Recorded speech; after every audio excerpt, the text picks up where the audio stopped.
Iran announced that its Natanz nuclear facility had been damaged.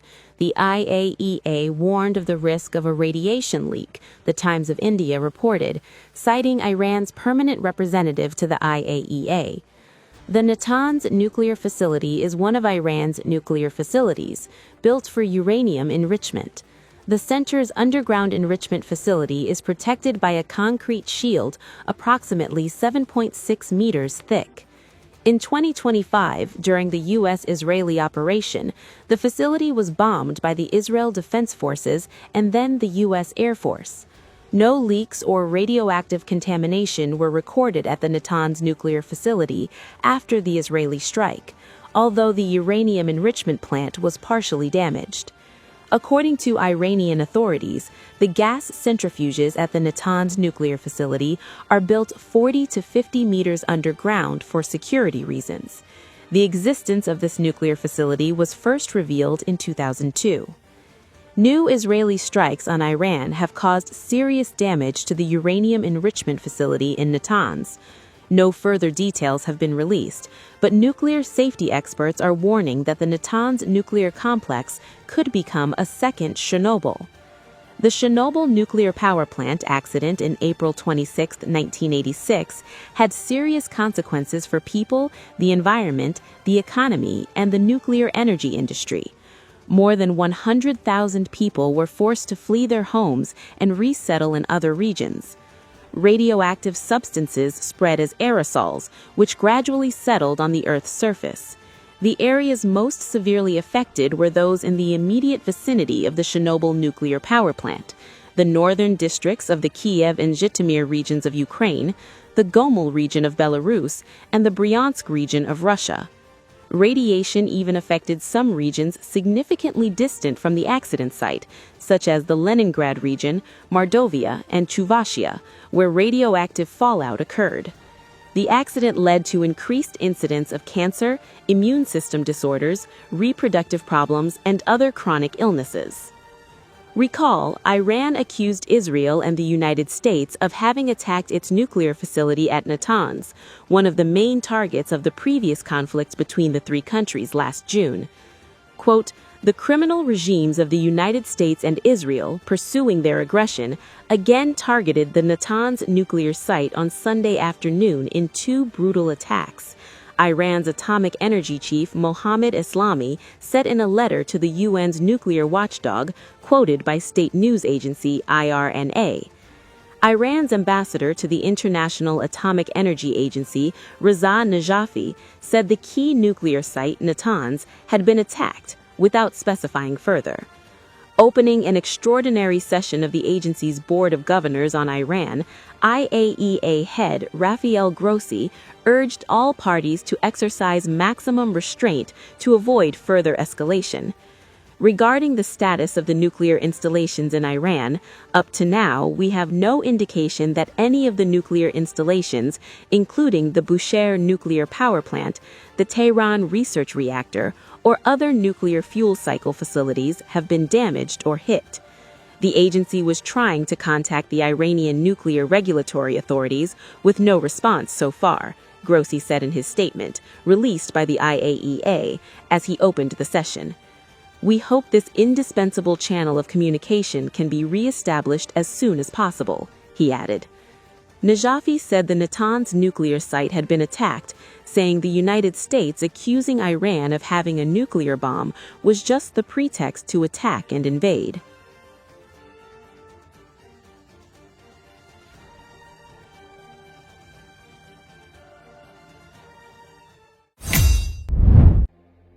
Iran on Tuesday held a mass funeral ceremony for 165 people killed in what it described as an attack on a girls' school in the southern city of Minab. According to Associated Press, Iranian state television showed thousands of people filling a public square. Men waved the Islamic Republic flag while largely standing apart from women draped in black chadors. Iranian state media reported that the girls' school was hit in an airstrike on Saturday, killing at least 165 people and wounding dozens more. U.S. Central Command spokesperson Captain Tim Hawkins said he was aware of reports that a girls' school was struck and officials were looking into them. An Israeli military spokesperson said Sunday he was not aware of any Israeli or U.S. strikes in the area.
Iranians who support the government took to the streets of Tehran, mourning the death of Supreme Leader Ali Khamenei.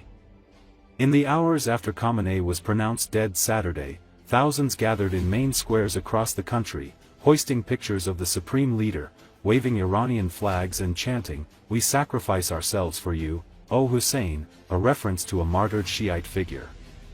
Many openly cried. So, thousands of Iranians took to the streets of Tehran in support of the republic's authorities, despite explosions and active air defenses overhead.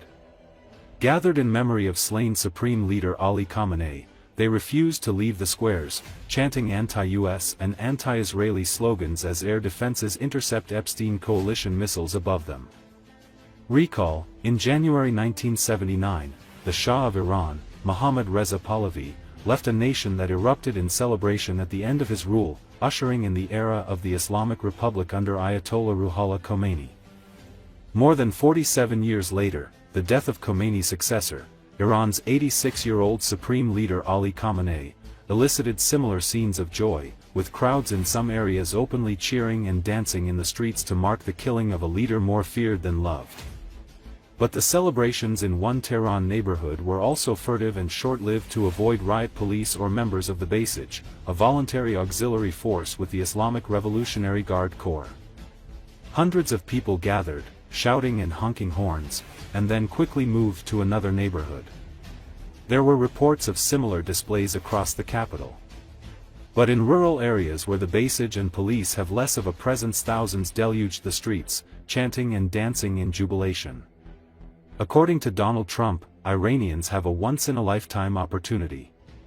"The hour of your freedom is at hand," he declared, as US and Israeli warplanes pounded Iranian cities and the compound of the country's supreme leader. "When we are finished, take over your government. It will be yours to take. This will probably be your only chance for generations." Trump's comments made clear that America is seeking regime change. After decades of high tensions, tough recriminations, and one-off attacks, Washington finally decided to try getting rid of the country's government altogether, and it thinks ordinary Iranians will rise up and finish the job. The country's population, after all, is clearly fed up with the Islamic Republic. Over the last decade, Iranians have repeatedly staged mass demonstrations against the regime.